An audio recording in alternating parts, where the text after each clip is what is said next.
చాలా మంది కూడా అడుగుతూ ఉంటారు, వెయిట్ లాస్కి ఎందుకు ఎక్కువ వీడియోస్ ఉంటాయి, వెయిట్ గెయిన్కి ఎందుకు ఉండవు అని. అంటే ఇండియాలో ఒబేసిటీ రేట్ అనేది చాలా ఎక్కువ ఇంక్రీజ్ అయిపోయింది గత 10 ఏళ్ల క్రితం చూస్తే.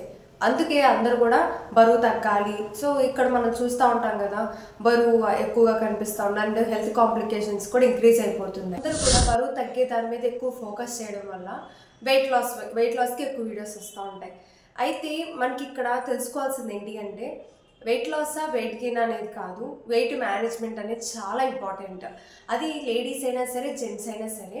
సో వెయిట్ ఎక్కువ ఉన్నారా తక్కువ ఉండడం అనేది మ్యాటర్ కాదు, ఐడియల్ వెయిట్లో ఉన్నామా లేదా అనేది important.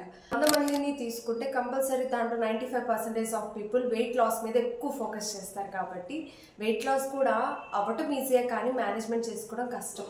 So that's why we are focusing on weight loss. Weight loss అవ్వడం అనేది మనకి 3 రకాలుగా జరుగుతూ ఉంటుంది. ఫస్ట్ది వచ్చేసరికి ఏంటి అంటే వాటర్ లాస్.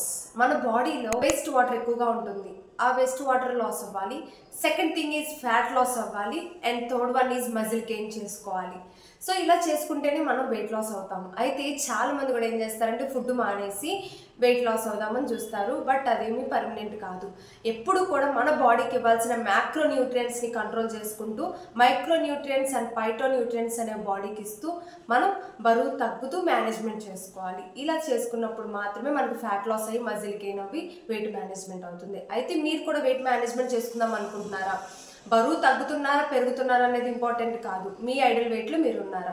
అయితే ఒకసారి ఈ యొక్క ఎంత హైట్కి ఎంత వెయిట్ ఉండాలనేసి నేను చార్ట్ అనేది నా వాట్సాప్ ఛానల్లో పెడతాను, ఒకసారి చెక్ చేసుకోండి.